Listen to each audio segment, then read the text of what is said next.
Dans cette vidéo, je vais te montrer un enchaînement de boxe anglaise pour surprendre ton adversaire. Intro!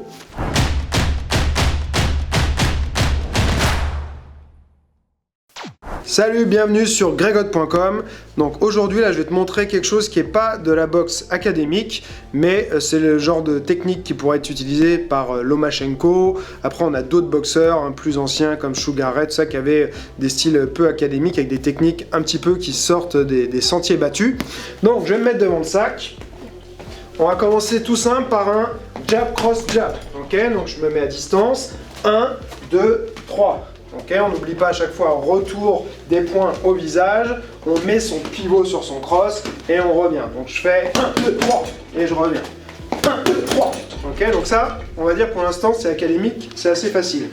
Maintenant, ce qu'on va faire, c'est qu'on va faire un changement de garde sur le troisième. C'est-à-dire je suis là, je vais faire 1, 2 et sur le troisième, au lieu d'envoyer mon jab comme tout à l'heure, j'étais là, je vais changer et venir me décaler à l'extérieur. Pourquoi? Parce que ça va me permettre d'une part de ne pas rester en face et surtout ça va me donner accès au corps ici de mon adversaire pour aller travailler dessus.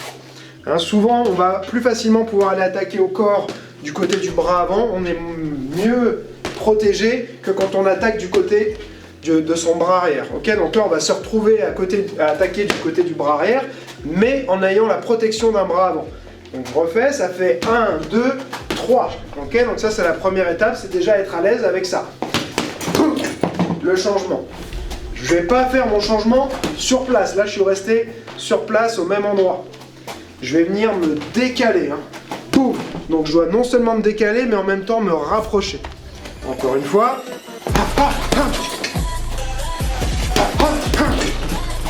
Une fois qu'on a fait son changement, si on s'est bien déplacé, on est ici, on a accès, on a la bonne distance pour envoyer un uppercut au corps. Encore une fois.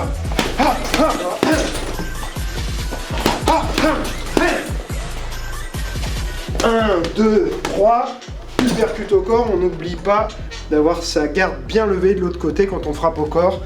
Ici, on met une rotation en envoyant la hanche vers le sac et vers le haut, comme ceci. On continue l'enchaînement, on va juste terminer avec le classique qui est corps-tête. Donc 1, 2, 3, 4 et 5. Sur le crochet, je retransfère mon poids vers l'arrière pour avoir un maximum de puissance et de stabilité. Ici.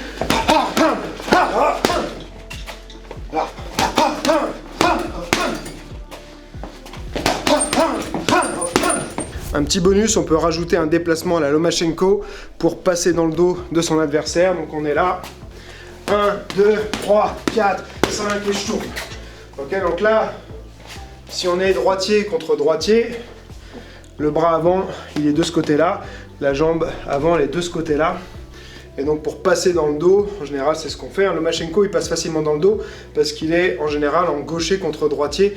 On va pouvoir plus facilement contourner quelqu'un du côté de sa jambe avant que du côté de sa jambe arrière parce que ici on suit beaucoup moins facilement que par ici. Donc 1, 2, 3, 4, 5 et je vais tourner. Encore une fois. Et je tourne. Dernière chose, comment travailler cet enchaînement-là? Donc bien sûr, on va passer par des répétitions au sac, hein, en s'appliquant, en prenant son temps de bien faire le mouvement, avec si on veut mettre le déplacement à la fin. Ok, on n'est pas obligé de mettre le déplacement à la fin. Donc je fais mes répétitions, hop, hop, acquisition de l'enchaînement, c'est la première étape. Ensuite, moi ce que j'aime bien faire, ça va être de travailler par palier. Donc je vais prendre mon chrono et je vais mettre par exemple 3 minutes. Et j'aime bien faire, par exemple, pour me mettre plus dans une situation un peu proche du combat, du sparring, je vais faire un jab cross, changement, hop, hop, et là je tourne. Boum.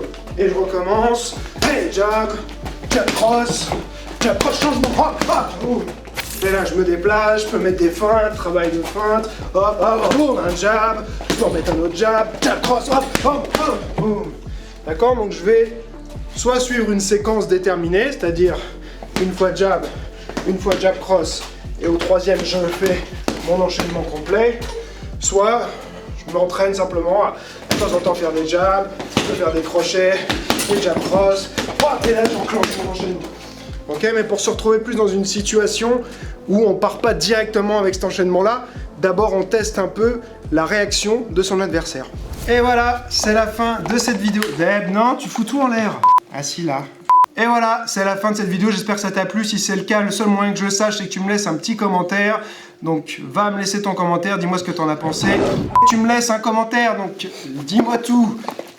Viens là, les vidéos avec les animaux quoi. Et voilà, c'est la fin de cette vidéo, j'espère que ça t'a plu. Pour moi, le seul moyen de le savoir, c'est que tu me le dises en me laissant un petit commentaire. Donc ce que je te propose, c'est que tu passes à l'action, tu vas travailler cet enchaînement-là, que ce soit au sac ou avec un partenaire, tu le testes et tu reviens me dire comment ça s'est passé.